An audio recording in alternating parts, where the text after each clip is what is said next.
These now published studies are just tremendous. I mean, I don't know if you guys had beers before you came up with this or how you guys came up with these, but they're fantastic. Let's go through some of them one by one. Let's start with the first one, dog park. The thesis is dog parks are rape condoning spaces. Tell me about it. Well, it's kind of funny, actually. I'll tell you a story. When I went to, we all got together to have this come public as best we could. So I went to Portland. We all went to Portland, Oregon, to get ready for this project to come out to the public. And we went to the dog park on the first day I got there. I got off the plane. I took an Uber. Next thing you know, I'm walking Peter's dogs up to the dog park with our filmmaker, and we get to the dog park, and there's this dog there that's living out the paper. It was crazy. This dog was fighting the other dogs, pinning them down, humping them left, right, and center. The owner comes over, swings the ball thrower at the dog gently. I'll point out he wasn't being abusive, and then says, "Stop humping." And then we get to, I lean over to the filmmaker and kind of mutter, I guess a little too loudly, like, maybe we should start interrogating people about their sexuality, given what's going down here. And then this lady yells out to me, "Oh, no, it's okay. She's the girl dog."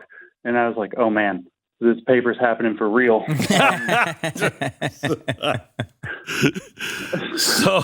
So what is the thesis?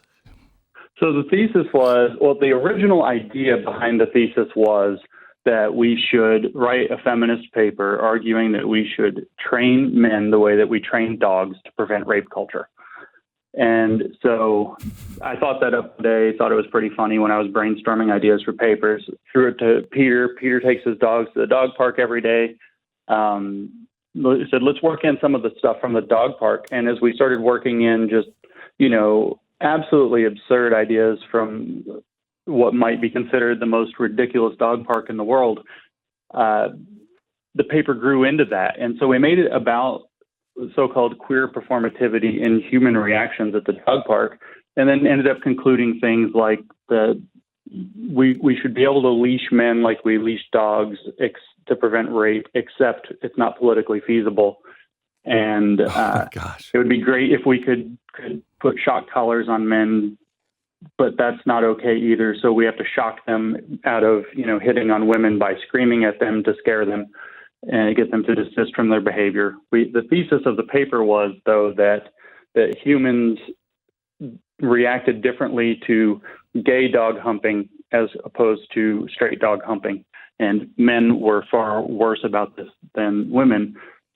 And then we concluded that this is indicative of rape culture, and we called the dog park rape condoning space, which we then likened to nightclubs. We said nightclubs are also rape condoning spaces, with no evidence for that whatsoever. We could have said it.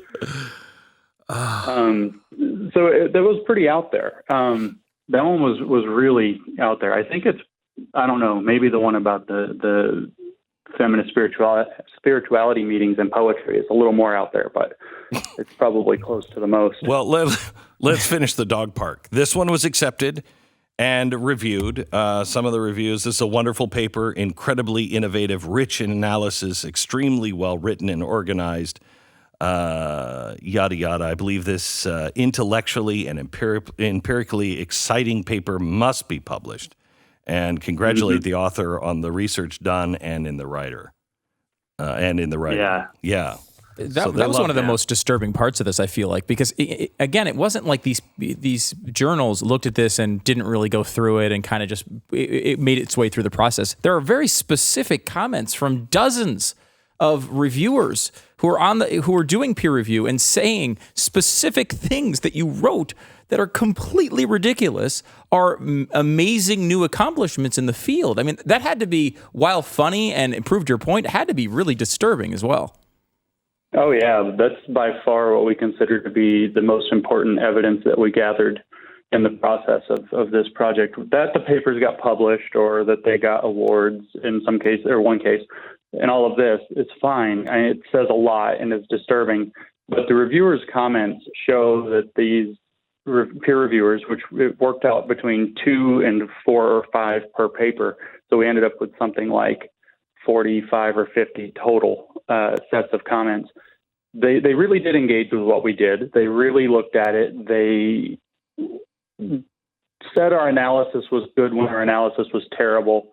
They didn't raise an eyebrow about the data we gathered. The idea that, that dog park paper contains a bit of completely irrelevant evidence about where dogs go to the bathroom in unauthorized ways, as we worded it. And that's completely irrelevant to the paper, but nobody raised an eyebrow about how ridiculous that is. They were concerned, however, that we indicate that we're humans, not dogs, so that we can be sure that we don't claim that when a dog does a humping of another dog, whether or not the dog that got humped wanted it or not, because how could we know that as being humans, not dogs? And they were really concerned, as I hope everybody's seen in our little video we put out to announce the project. They're really concerned with the fact that we respect the dog's privacy in the process of inspecting their genitals. And recording our data. Well, what specifically were they concerned about? I mean, the privacy of the dog. What? I mean, you got me, man.